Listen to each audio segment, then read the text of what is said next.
What's up, Notre Dame Nation? This is From the Dome, coming at you maybe live, but probably not live, coming at you wherever you may be listening. I'm Augie, and joined by my boy Bray. What's up, man? What's up, Big Hog? Missed you Hey, last week. yeah. Had a lot of schoolwork the last 2 weeks, but luckily I got it all done, and I'm ready to talk some football with you. And joining us again this week, we have our man Dixie Domer. What's up? Oh, not much. Just enjoying another day, and happy to be on the show. Hey, we're happy to have you here, man. We always love doing a little Dear Dixie with you. But hey, it's a nice week. Playoff rankings just came out. Big news coming for the Irish. We'll get talking about that here soon. But also a nice sloppy win in Philadelphia this week. But a win's a win at this point. Yeah, I mean, geez. First off, Augie, did you get at least a 75 on the paper that you had to do when you missed the show last week? I actually got it back today. I got an 85. Oh, Hey. Yeah. So at least you have your priorities halfway in line. So yeah, I'm trying. bravo. Trying to graduate here in the next year and a half. So we're trying to do big things. Thought you were on the big things. I thought you were on the 6-year Grandpa Augie plan. Well, I was thinking about that, but I'm trying to get out of here and start making some money. I'm tired of this having $10 in my bank account thing. So, Yeah, so fun. It doesn't get easier. Yeah, Stay in school as long as you want. Wait till you There's no rush to get out. wait till you pop out a linebacker. Let's not talk about that. Yeah. hmm I mean, yeah, I think I agree with Dixie, man. I'm in the real world now, and I'd love to go back to school where Busch Light tastes good. Now Busch Light doesn't taste good. Hey, Busch Light is expensive for me right now. It's officially Hams. Oh man, Maybe Boxer. can we start a GoFundMe for Augie, like to get him off of Hams? Like not even to send him to Vegas or anything, just get him off of a Hams Light. I don't even think I know what Hams is. Is that a regional thing? No, it's. I mean, a little bit. Yeah, it I might mean, not be it's out down of south. it's out of Milwaukee, so Yeah. it's cheap beer. It's Cheap. camel pee. It It's sounds delicious. $11 for a 30 rack cheap. Dude, sign me up. I'll You, drink know, some you Hams. almost sound to the point where I remember like my junior year of school, it was like I had the money I could buy a normal case of beer, but for some reason I thought it was cool to go and get like 3 Colt 45 40s and just kill those. Some OE. Yeah, some King Cobras, man. 6% malt liquor that you could just choke down and you're That's disgusting. yeah. Did Oh. you opt for the Arbor Mist too? No, no. That was Alexis. That was his girlfriend. Yeah, That was his girlfriend drinking that. yeah. Well, now that we've talked about alcohol for the last 5 minutes, now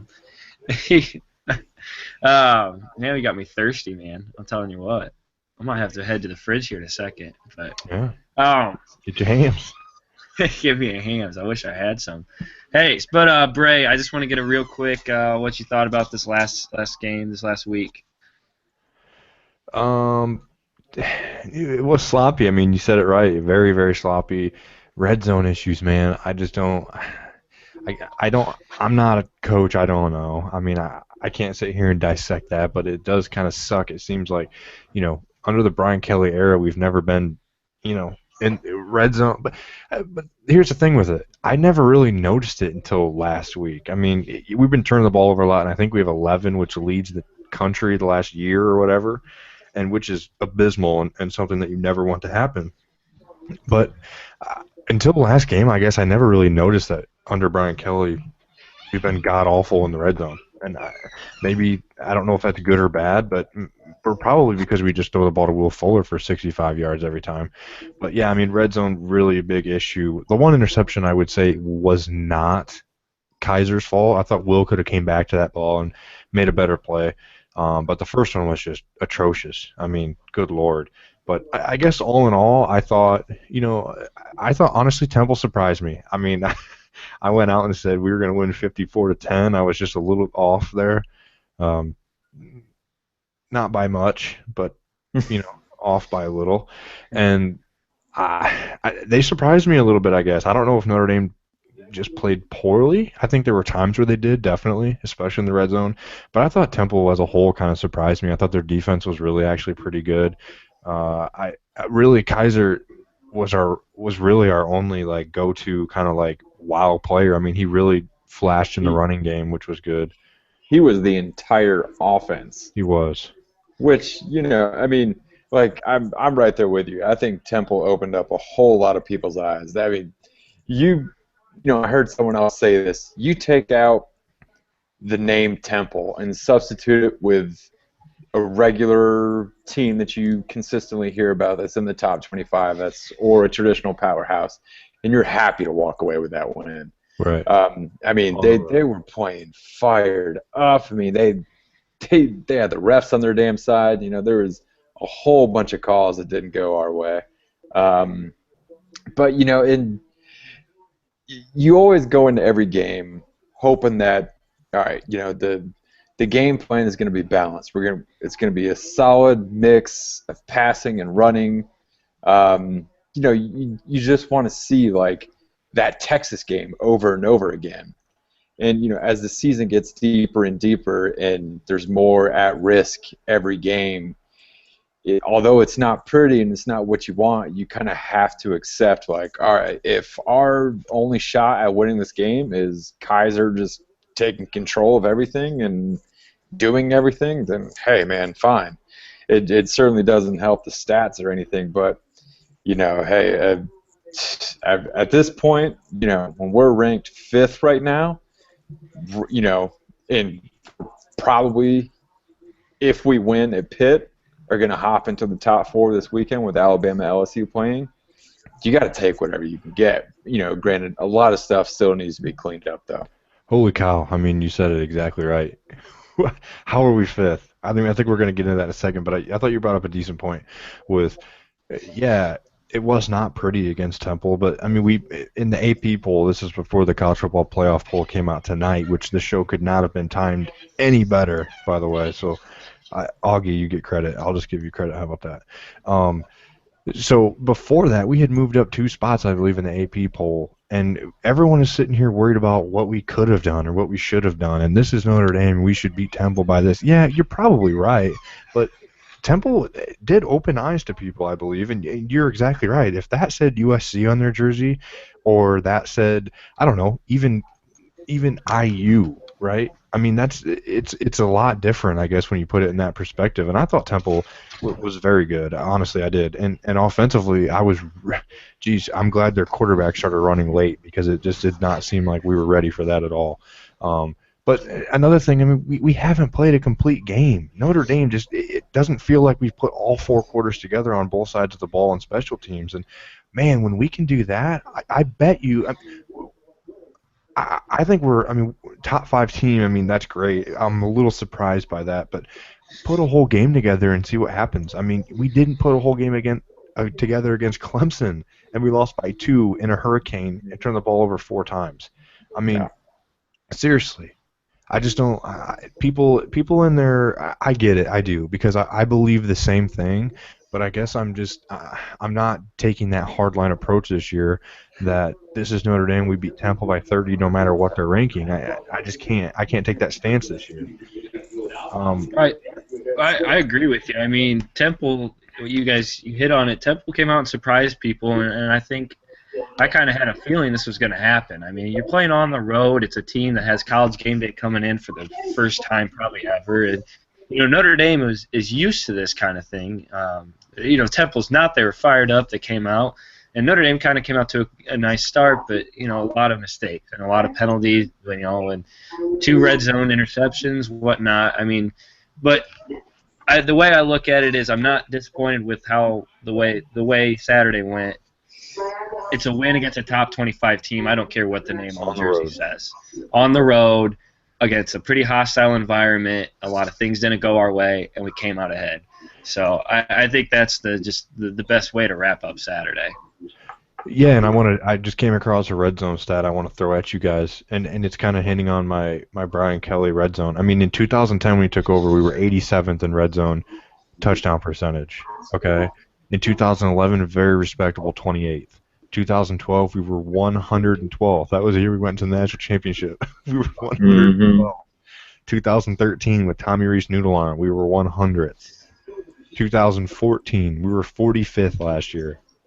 Really, I mean, I do remember last year thinking I think we might have turned the corner a little bit with the red zone offense touchdown wise, and then this year we're 85th. Really, no numbers that jump out to you except for 2011 we were 28th. Which if you can be in the top 30 in those categories, I think you take that every day. But really, I mean, very inconsistent with how we've been in the Brian Kelly era. Yeah, and it is, those aren't championship team numbers. You look at an Alabama or a LSU. I mean, they have much better red zone efficiency numbers, but you also have to keep reminding yourself our quarterback. This is like his sixth start. Right. That's insane. This dude came off ice cold from a bench against Virginia, and just performed under immense pressure and has continued to do it week after week. I mean, this guy has been thrown straight up butt naked into the coals, and I mean, dude's got some balls. I will tell you that. And I do think he's going to get better every week.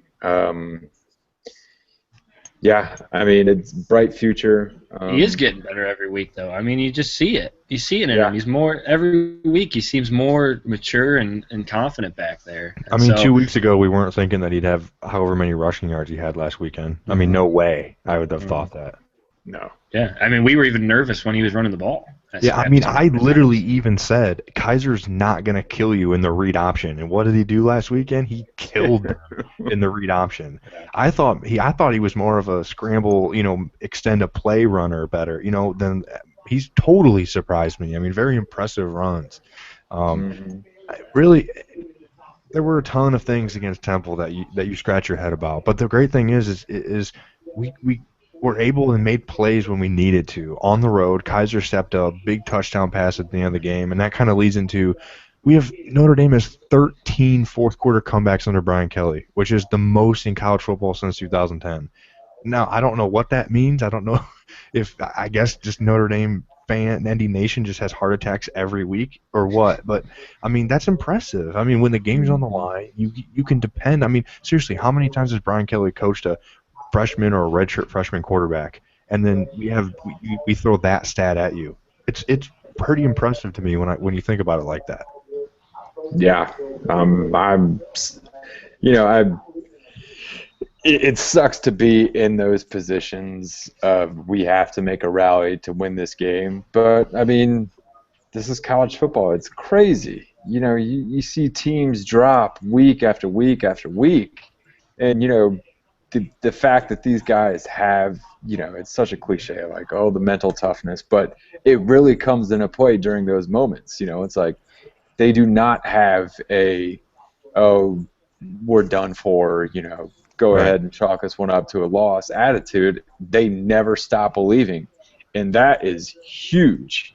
I mean, we saw at Clemson, they were getting spanked, and then all of a sudden it was just like, all right, baby steps, get a first down here, keep marching down, and then next thing you know, it's like we're a 2-point conversion away from bringing this thing into overtime, and it obviously didn't go our way, but it's just, I mean, it's a remarkable thing to have that, on your football team, that it's an ace in the hole. It doesn't matter what the situation is, they will continue to drive, continue to win. And to your Clemson point, if I would have told you in the second quarter of that game we would have had a chance to tie it with a 2-point conversion in the fourth quarter, you would have said, no way, we have no business.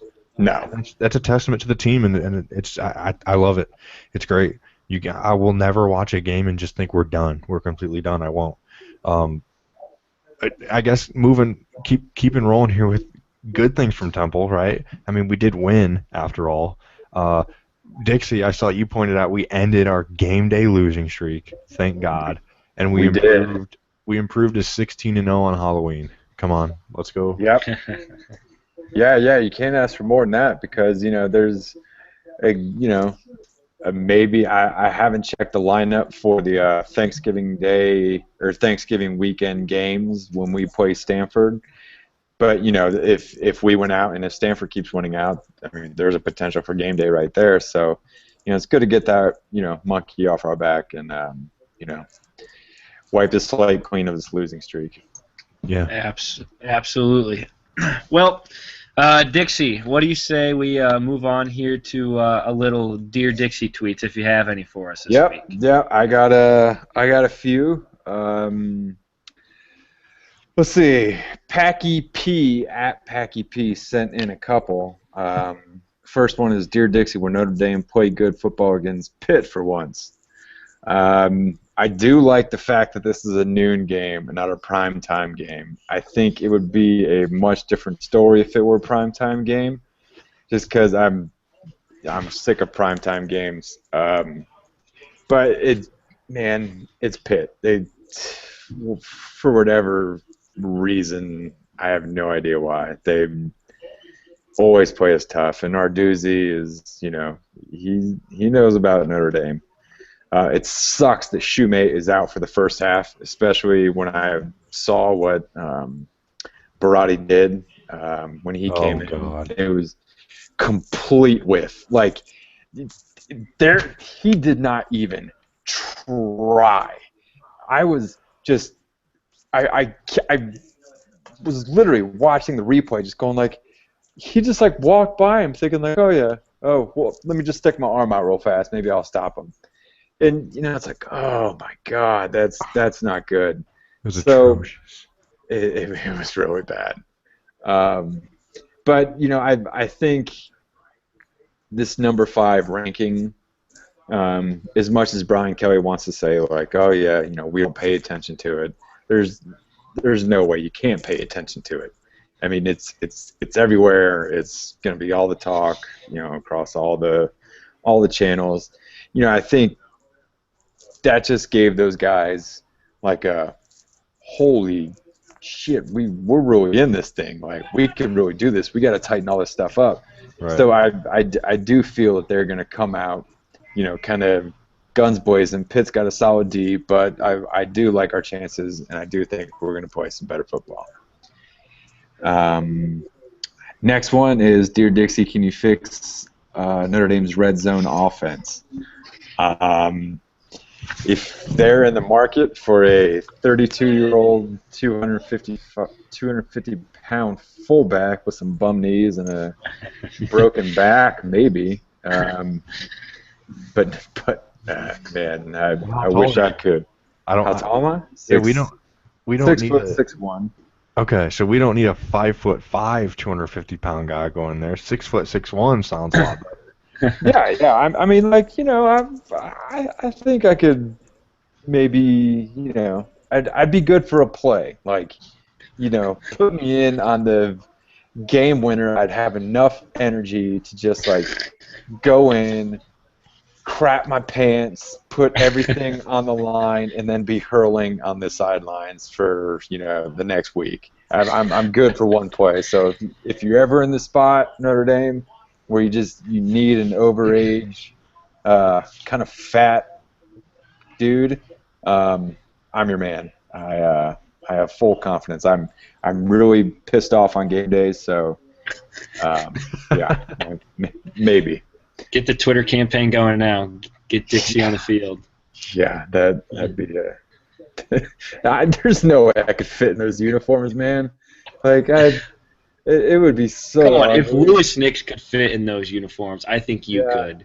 That's true. That's true. but I mean, he looked like a natural doing it.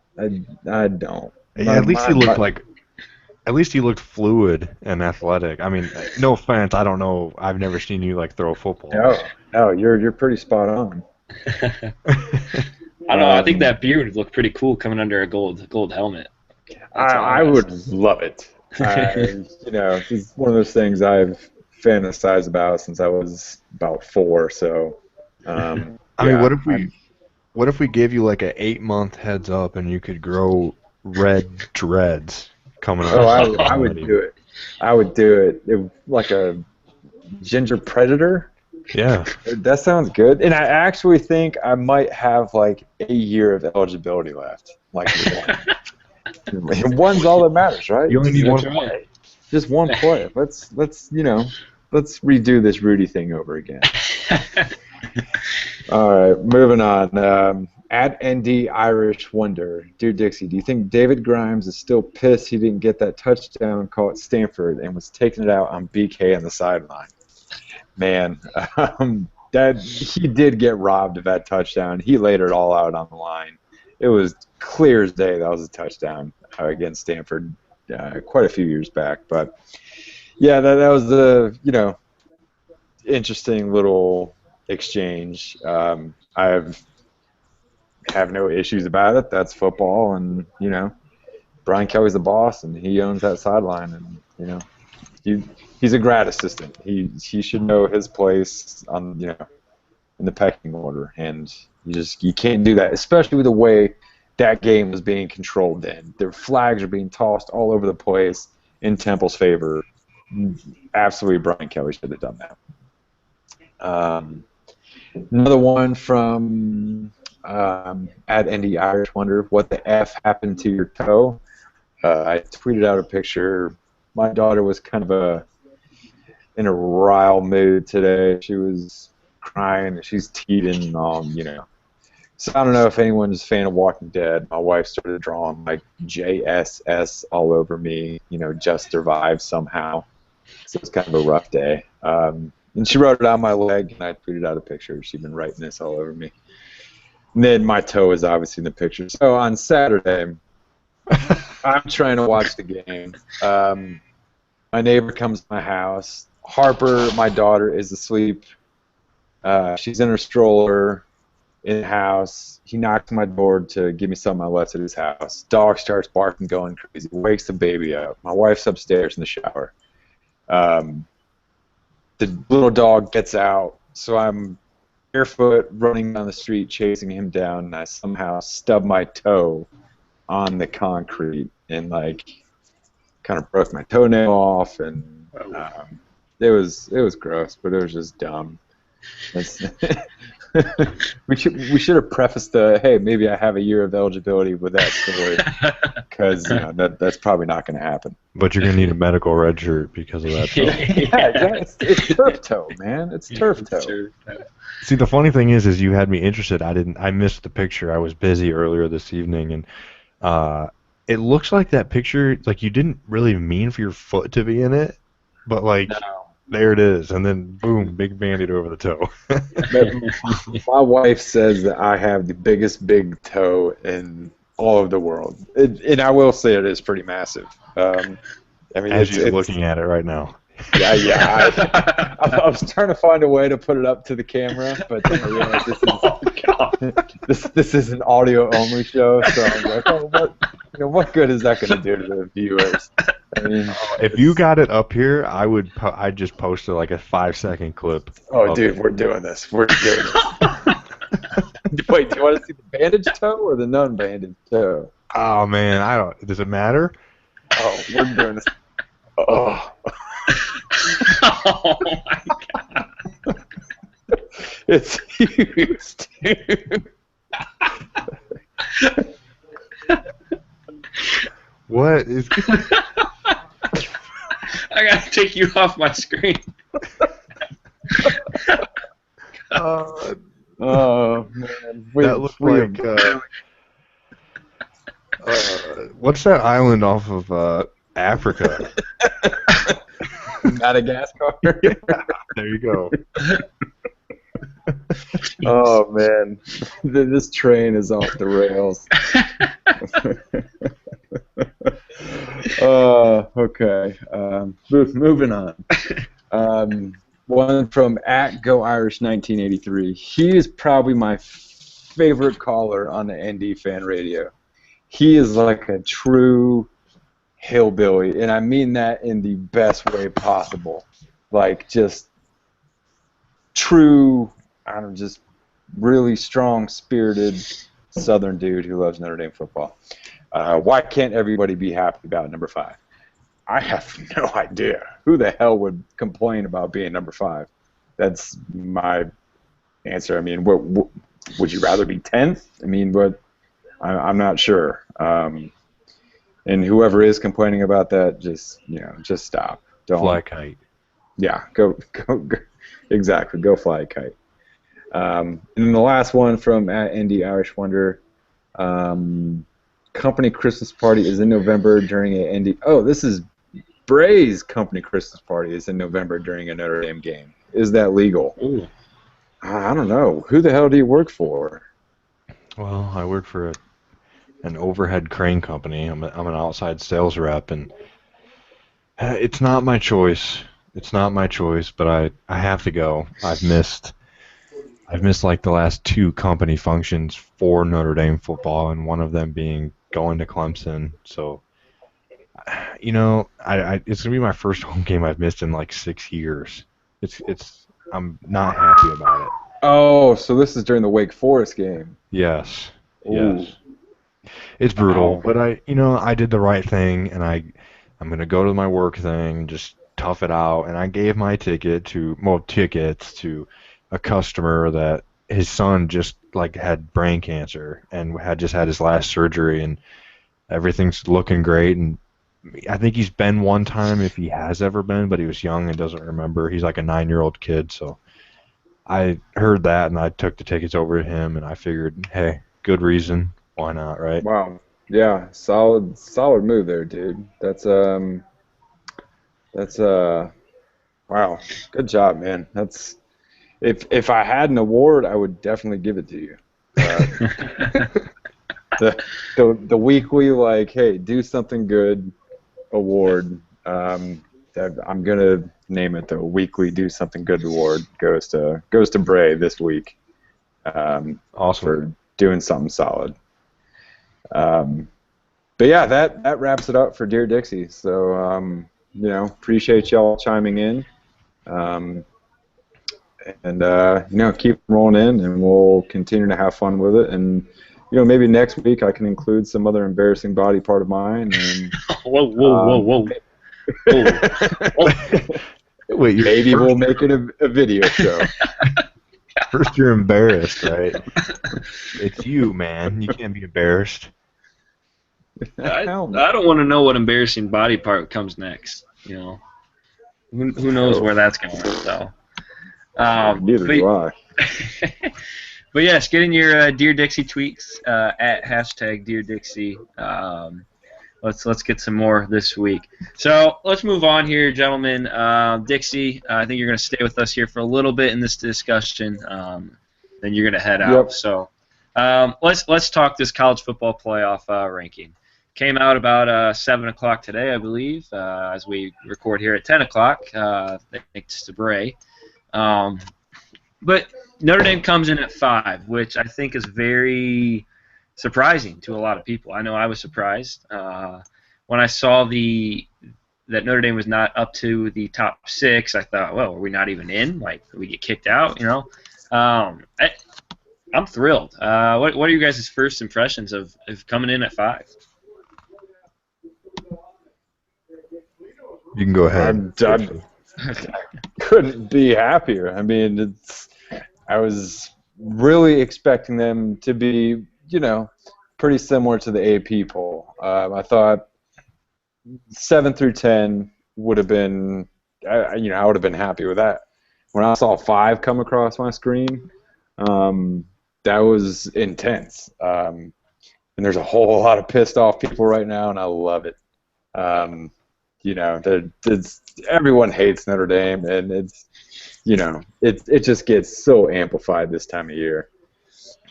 They supposedly, they're gonna redo it from scratch every week. So, this week if we beat Pitt, and Alabama, LSU playing each other, there's a pretty good chance we might make it into the top 4.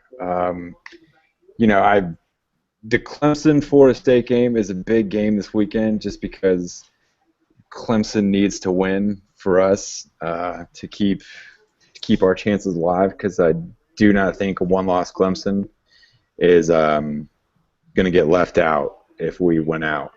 I think that head-to-head with us is definitely going to give them the trump card, and I don't see Clemson losing twice. Even they make it the ACC championship game, whoever it may be, Duke, North Carolina, Pitt. I have no idea. I don't see them losing that. So happy, it puts us in a good position. But I think the next 2 weeks after Pitt is going to, it'll be interesting to see where we fall after that, because Wake and Boston College aren't the greatest of opponents.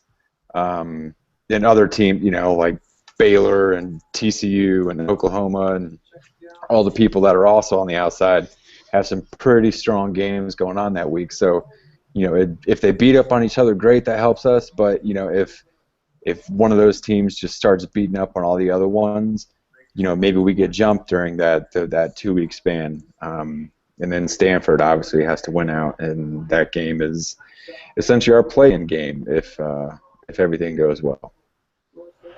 Yeah, I mean, you look at it last year. TCU won the last game of the year by like 68 or something crazy, and they dropped 4 spots on the last week. I mean, nothing is guaranteed by this, and I was beyond shocked at 5. The same thing that Augie said. I was looking at my phone, and I saw the pictures kind of coming through from that Twitter account, and I was like, I had to go back and look at each one twice to think, did I miss Notre Dame in here? Because I don't see them anywhere else. And then the top 5 or whatever, their last tweet came out, and I was like, oh my God. I was beyond shocked. Not that I don't think Notre Dame's deserving, but I just thought, wow, we're ahead of Baylor, Michigan State, and TCU. That is unbelievable, really, to me. But I mean, I think the playoff committee gave us a good idea last year what they're looking for, but they didn't 100% abide by that because it was the first year, and teams needed a little bit of time, and maybe even 1 year is not enough. But I think that you start seeing a trend here of what they're looking to do. I think that they really, really favored teams that had a really a great strength of schedule and opponents that are great. I mean, I saw John Walters tweeted out, I think it's at JDubs88. He said, ND's strengths: 1, they've beat 3 teams who later beat undefeated top 10 teams. I mean, that's impressive. And 2, the slimmest defeat was at Clemson in a hurricane and had 4 turnovers. And we beat Temple on the road. I mean, and then you look at our last 4 opponents are 8-0, 7-1, 5-3, and 7-1. I mean, that's very, very solid. And I think that the committee's really looking at strength of schedule, because you look at Baylor, who's played School of the Blind every week. You look at TCU, who's done the same. Michigan State did play Oregon, but other than that, I mean, who have they played? And I think that they're really kind of emphasizing that. Now, there is so much football left. I mean, it's really, this conversation is going to be pointless here in 4 weeks. I mean, seriously. So Clemson being number 1 doesn't really surprise me at all. Doesn't, because I think that they've really looked good. They really have, and they've really taken care of business outside. Obviously, their strength of schedule isn't that great, but when you look at it in a sense, well, even in the AP poll, they beat Notre Dame, who was ranked 8. So I think that they're more than deserving, and it's really hard to argue them not being the number 1 overall team. LSU at 2, Ohio State at 3, Bama at 4. I thought Ohio State was either going to be 1 or 2. I was kind of surprised LSU might have snuck in there.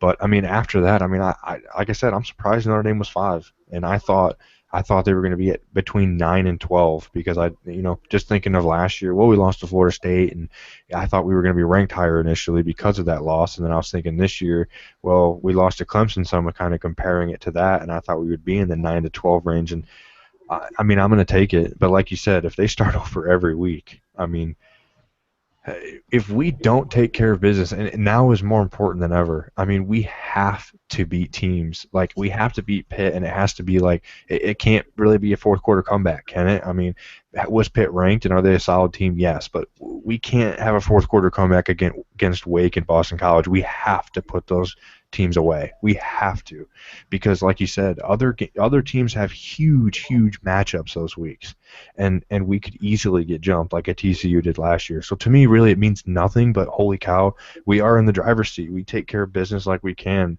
The sky is absolutely the limit. And I guess maybe something that kind of hurt us was Stanford.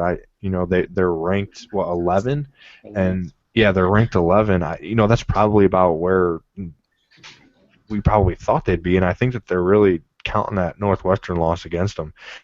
But I was selfishly hoping that they would be ranked ahead of us and we played them so that if we beat them, then it would look better. But regardless, at this point, they're probably, if they win out, they're going to be a top 10 team at that point. So really, does that really matter, I guess? So, yeah, I mean, I guess overall I was surprised and I'm happy and I'm excited. And like Dixie said, if this doesn't light a little fire under this team, like, holy cow, let's fix our red zone issues. Let's really get to work here because we are in the driver's seat.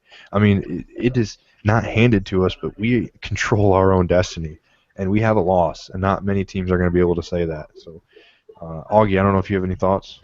I want to hit on that control your own destiny thing. I agree that we have to take care of our own business, but at the same time, and Dixie kind of said this too, and they say they go from scratch every week. I'm just looking at the rankings, and it makes me nervous with a Baylor and a Michigan State and TCU, even an Iowa team that are under us at 8-0, 7-0. So I'm very excited about being fifth, but I'm not going to get to the point where if we win out, we're going to be in the top four, because you just never know. We could have close games with all three of these next teams and be jumped by a Baylor team. You could have Alabama and LSU play a close game this week where LSU might lose, and they both stay in the top four. You just never know what this college committee is going to do, and I think that's one thing that, as Notre Dame fans, we need to be hesitant of. We can't get too much complacent with where we're at, And I think that this team understands that. We said this should light a fire. I just hope this doesn't say this, makes them a little too cocky, and they come in saying, we're fifth. We control our own destiny. All we got to do is get wins. That can't happen. We got to get wins, but we have to win like we are a top 4 team, because there's other teams in these top 8 or 9 teams that have some pretty good games coming up and could easily jump us. So, I mean, there's huge games coming up. Yeah. What I'm interested in is after Thanksgiving weekend, when our season is done. The next weekend, when all these conference championships start happening, like Ohio State last year, hey, shut up. My dogs are trying to kill each other. Was that your goat?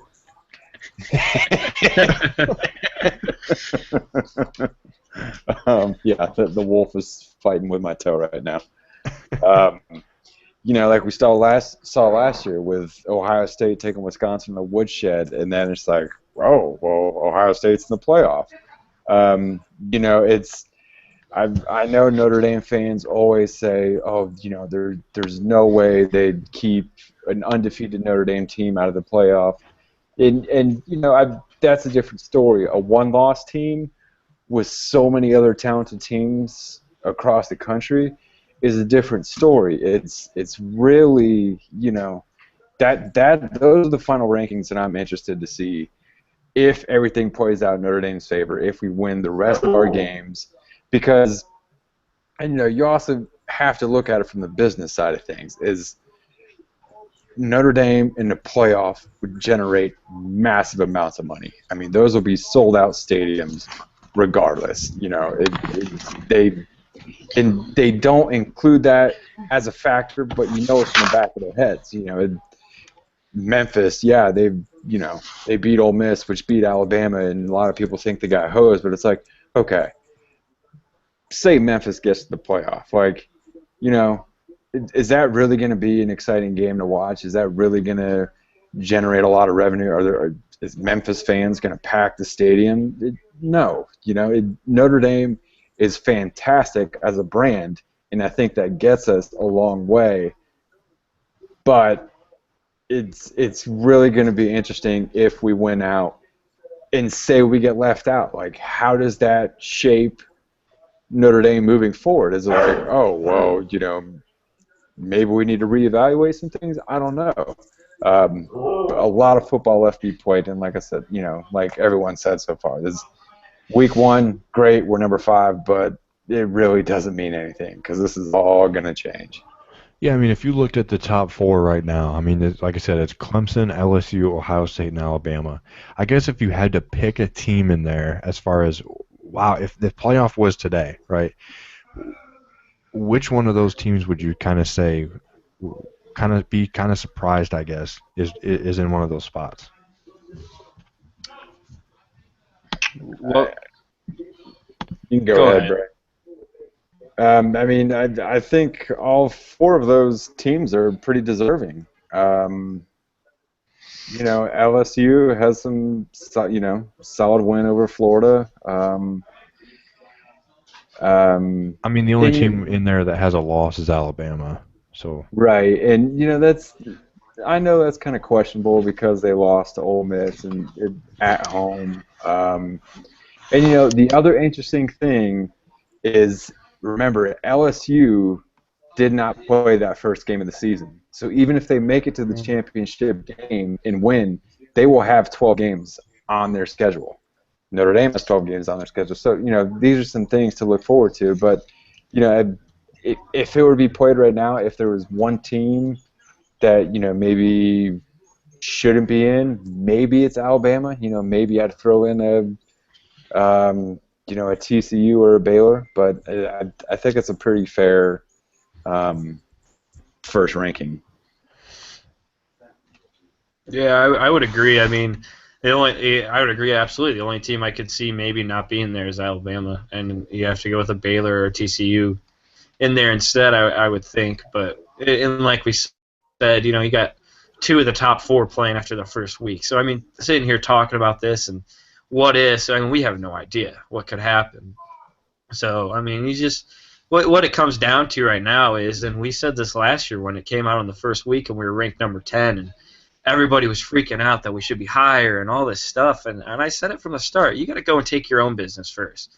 We can't get pissed off because we're not at some place or get compliant or happy because we're in another place. You still have to go in and take care of business, and that's why I almost wish these rankings wouldn't come out until the last week. But that's not how college football works because it's all about the money. So, but I would agree Alabama would probably be the team I would take out. But you make an interesting point with that LSU not playing that first game. I completely forgot about that, and I can't think off the top of my head how the SEC works, but you might have. I don't think LSU and Alabama would play again in the championship, would they? no, they're in the same side. That's what I thought. They're the same. So Well, it would be it was against Florida with it.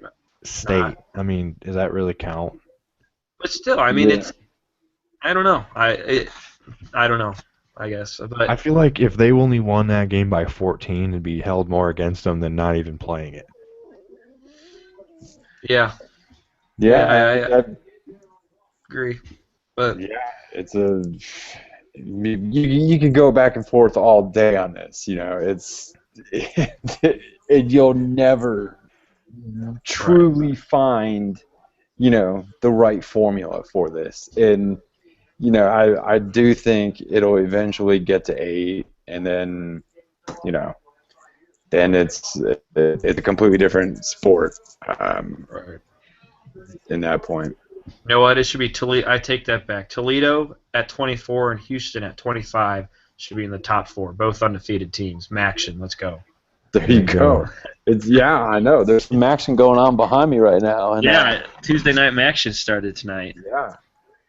Did you see that punter just get leveled? I did. I caught a vine of that earlier, and that was incredible. Yeah, I mean, I guess I'd agree. Alabama definitely has to be because I mean, did they have any business losing to Ole Miss at home? I mean, who got railed by Florida? I mean, seriously, that loss is pretty bad. But they've beaten some good teams along the way. I mean, they beat a ranked Texas A&M team. Who knows really how good they are? But at the time they were ranked.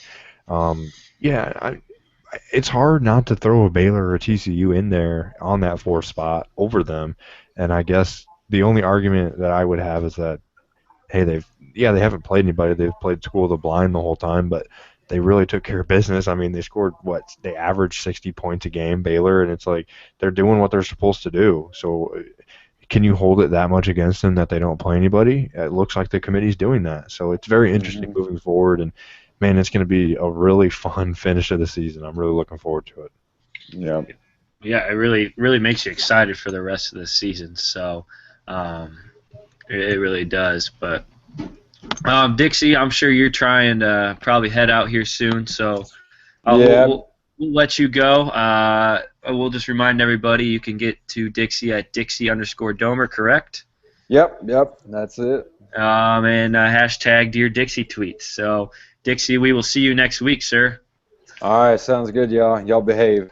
Hey, we'll try. Thanks, man. Good luck to your toe. Yeah, later, y'all. Yeah.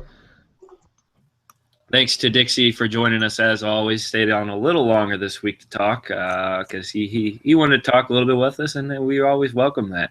So A ton, man. We have so much on our plate tonight. We could talk for 3 hours. we could, but you know what? I gotta go to bed soon because you started this thing at I know, I'm 9:30. tired too.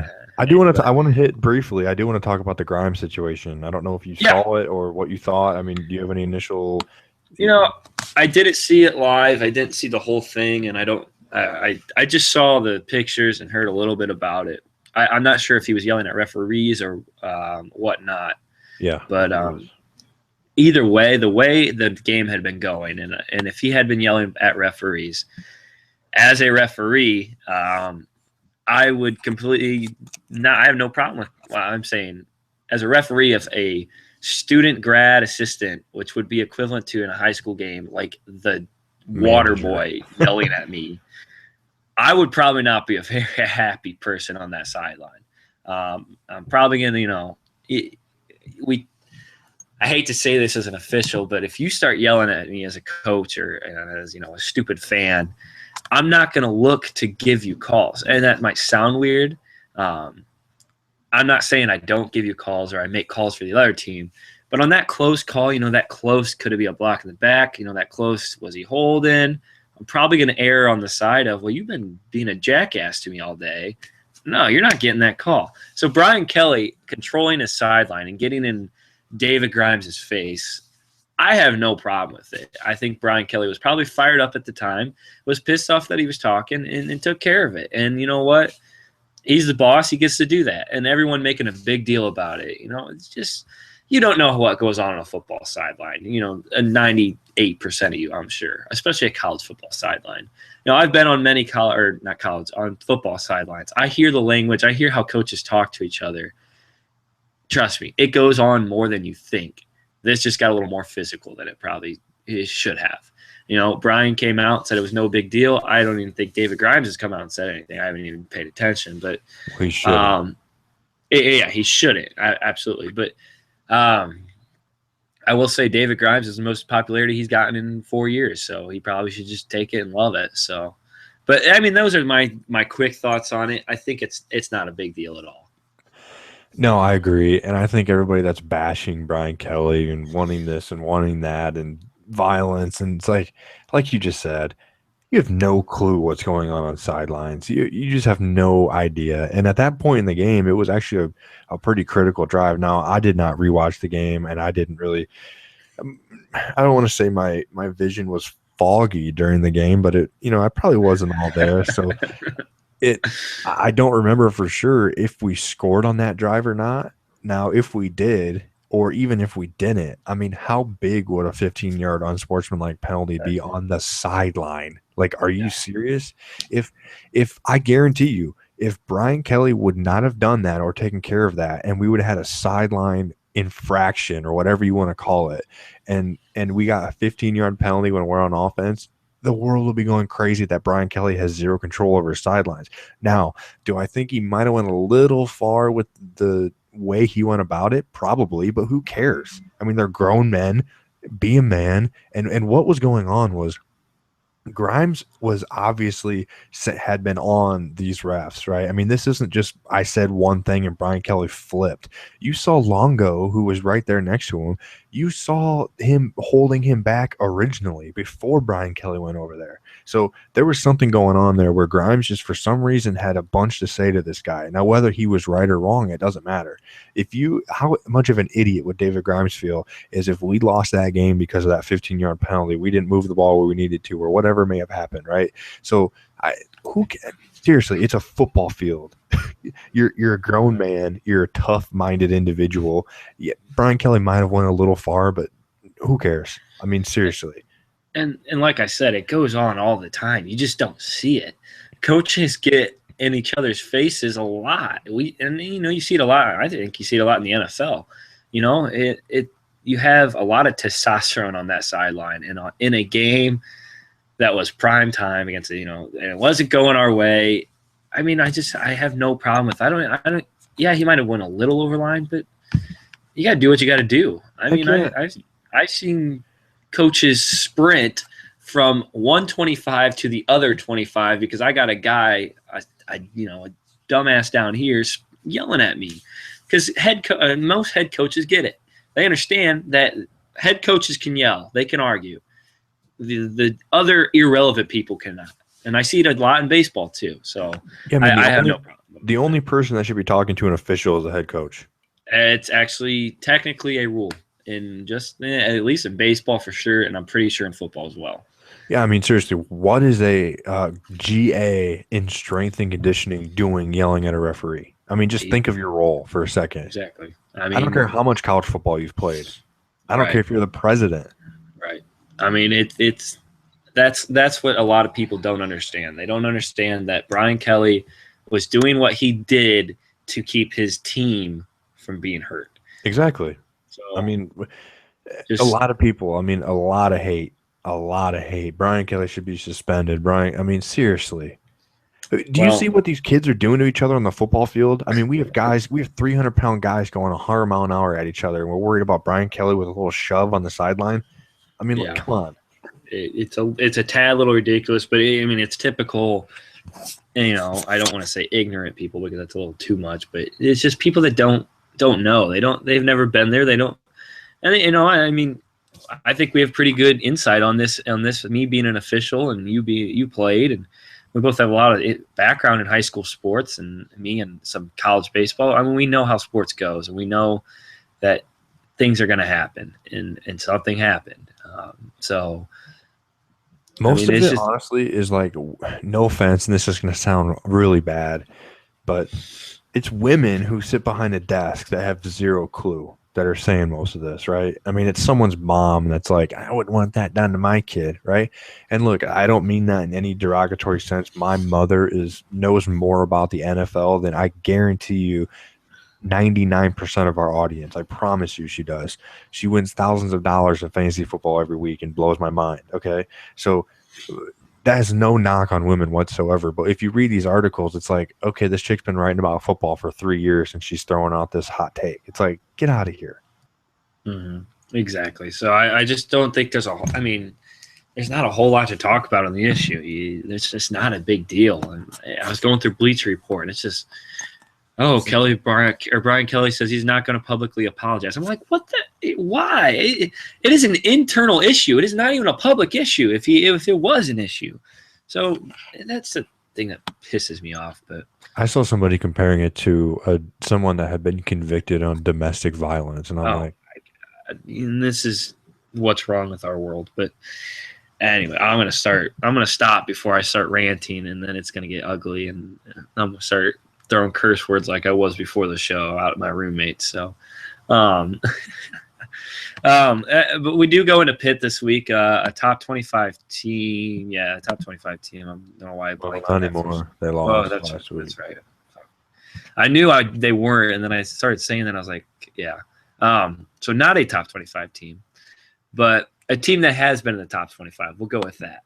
But still a decent football team. Always struggle with Pitt. I always go back to the 2012 game when I froze my toes off and prayed as we lined up for a field goal to win, or they lined up for a field goal to win the game, and it went wide left. And I always go back to that game when I think of Pitt. So it's going to be a tough week in Pittsburgh, at Pittsburgh.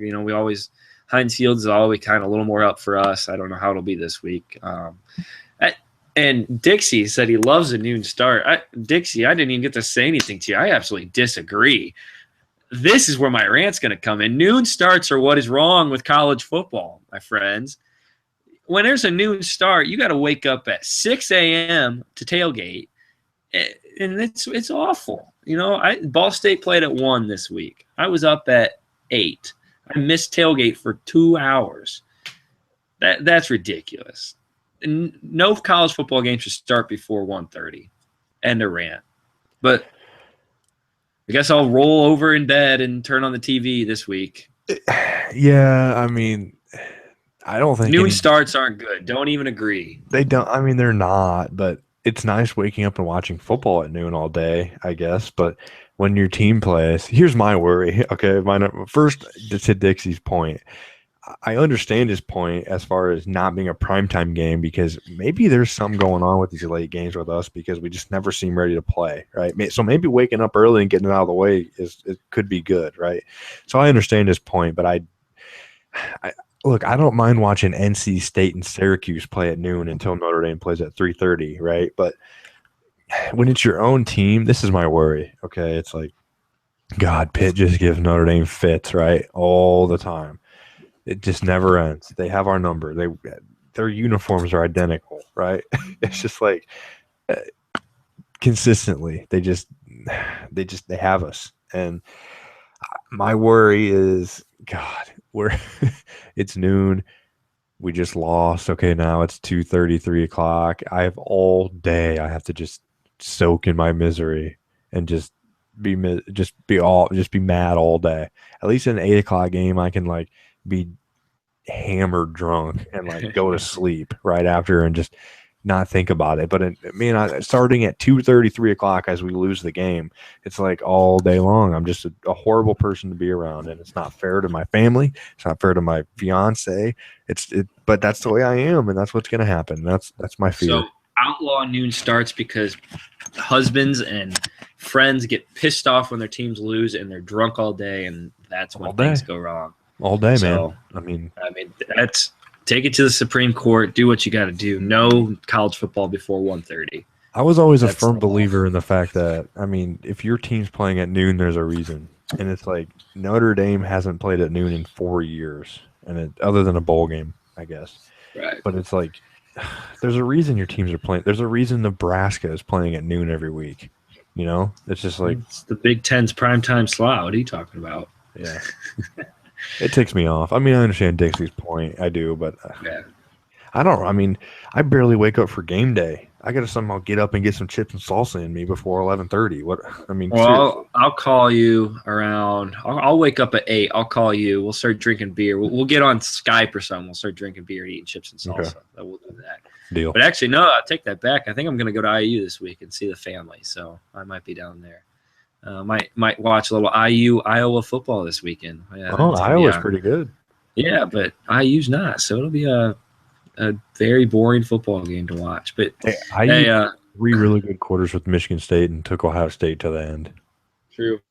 Maybe I'll see an upset. So I mean, you got any special plans for the game this week? No, I think I'm just gonna, like we said, roll out of bed, catch the last hour of a game day, and watch the game. I mean, nothing special. Probably not getting together with many people for that reason, and no special plans. God, I just hope we win, and I hope it doesn't come down to a field goal because Heinz Field is a nightmare to kick in. Well, you watch NFL games. No visiting kicker can kick in Heinz Field. Mm-hmm. Yeah, I agree. But like I said, I'm headed down to IU. Family weekend down there, so we're gonna go see my sister and have a little fun down there. But let's wrap this bad boy up. I think we've hit some pretty good points, and it's getting about that time. So, as always, getting your Dear Dixie tweets. We'll hit that real quick at hashtag Dear Dixie and at Dixie_Domer. You can find me at Augie Farwig and Bray at Bray Beatles 34. The show is at From the Dome 1842 and on iTunes at From the Dome. Just search From the Dome. That's all you got to do. Hit subscribe. It'll download straight to your iTunes. Get the iCloud setting. It'll go right to your iPhone. Listen to it when you go make sales calls all day while I go to class. And if you are anti-Apple for some reason, catch us on Podbean. Get the app on your iPhone, or I don't even think they have an Android. It does work on Android. We got feedback. All right, we do have an Android app. So if you're anti-Apple, you can still listen to us and get all your Notre Dame info. So from us here at From the Dome, thanks for listening, and we will see you next week. Go Irish.